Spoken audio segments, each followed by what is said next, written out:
Lagune Lintang Rembulan.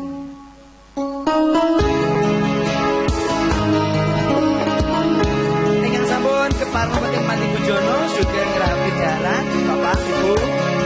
Ingkang wonten rawuh sugeng rawuh.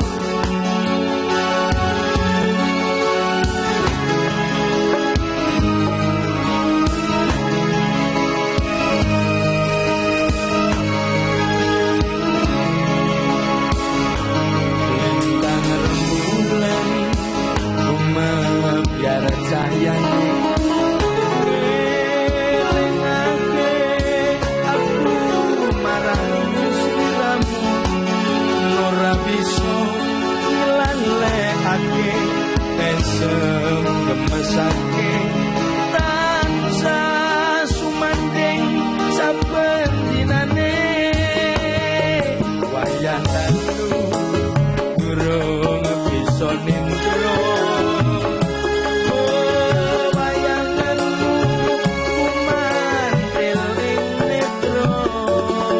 Aku lunga nora kondo kaya tanpa dosa nyitra sliramu nganti rekoso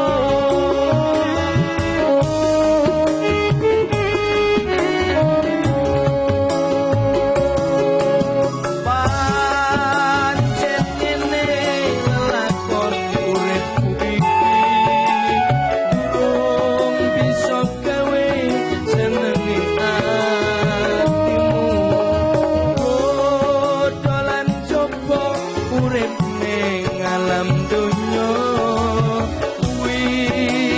paringe kang moga kuwasa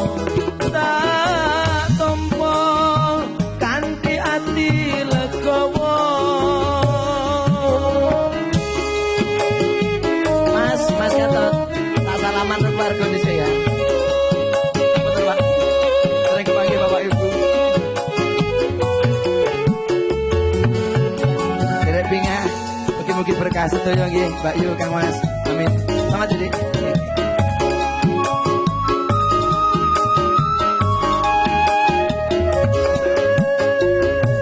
Lintang rembulan gumebyar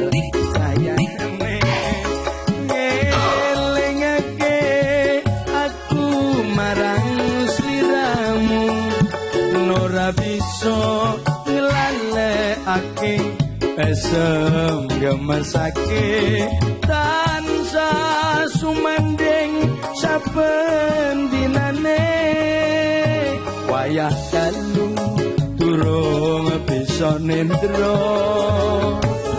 wewayanganmu kumantil ing netra aku lunga nora kondo kaya tanpa dosa nyitra sliramu nganti rekoso bayu-bayuku sing tunggu prasmanan sugeng makarya nggih Bu nggih pancen ngene lelakon uripku iki durung bisa jenenge atimu balan kodho urip ning alam donya kuwi peparinge kang moga kuwasa tak tampa kanthi ati legawa musik kerja bareng Hanif Production.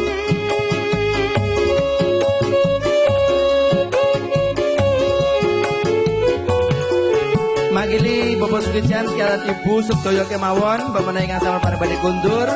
sugeng kundur Bapak Ibu sedaya matur nuwun berkah pangestunipun sumangga lintang rembulan gumebyar cahayane ngelingake aku marang sliramu ora bisa nglalekake esem gemesake tansah suma mandeng saben dinane wayah dalu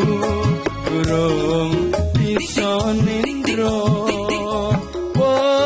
wayanganmu kumantil ing netra aku lunga nora kondo kaya tanpa dosa nyitra sliramu nganti rekoso